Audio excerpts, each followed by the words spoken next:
Yan guys, for today's video, may two ways tayo kung paano nga ba makapag-download na ang Video Pay app. So, para sa mga iOS users, pwede tayong mag-download sa App Store, and para naman sa mga Android users, pwede din sa Google Play Store.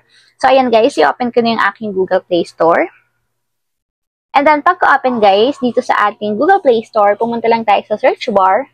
And then, search natin dito guys, yung Video Pay. So, search nyo lang.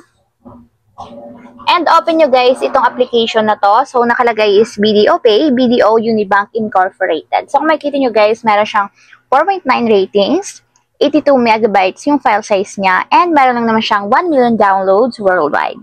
So, ayan guys, para ma-install, tap natin yung install, and wait natin hanggang sa matapos ma-download.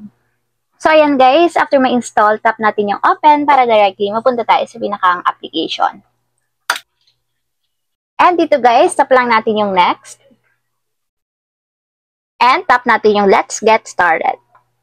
So, ayan guys, dito dapat tandaan nyo yung inyong account sa BDO Online. So, pinapagawa to guys once na nag-open kayo ng account sa kanila. And may option kayo kung pwede nyong i-access sa phone ninyo or hindi. So, kapag gusto nyong mag-access sa phone ng inyong bank account, ipagagawa kayo ni BDO ng sarili ninyong account. So, provide kayo ng sarili yung username, password, and then i-register yan ni BDO sa inyong account. So, dito guys, lalagay lang natin yung ating username and password. So, dapat guys, tama and hindi kayo magkakamali sa paglalagay ng information. So, lagay lang natin guys yung username. So, ayan guys, after yung mailagay yung username and password, tap na natin yung login. So, ayan guys, once na magla-login kayo ng account sa phone or ng BDO account niyo, may magsasend na OTP sa inyong registered mobile number to make sure na kayo talaga yung nagsasign in ng inyong account. So, lagyan nyo lang guys yung OTP code na sinend sa inyong phone number. So, ayan, nag-auto verification na siya. So, dito guys, pwede yung i-enable yung inyong biometrics. So, tap natin yung enable biometrics. So, i-register nyo lang guys yung inyong fingerprint.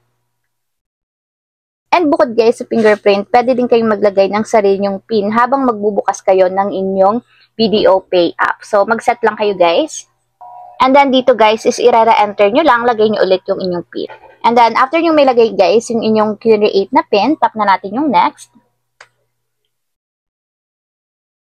And yung create ninyo guys na PIN is yun yung ilalagay ninyo once na mag-open kayo ng inyong BDO app bukod sa inyong biometrics. And tap na natin guys dito yung start using BDO Pay since nakaset up na yung ating account dito sa BDO Pay app. So ma-access yun na guys yung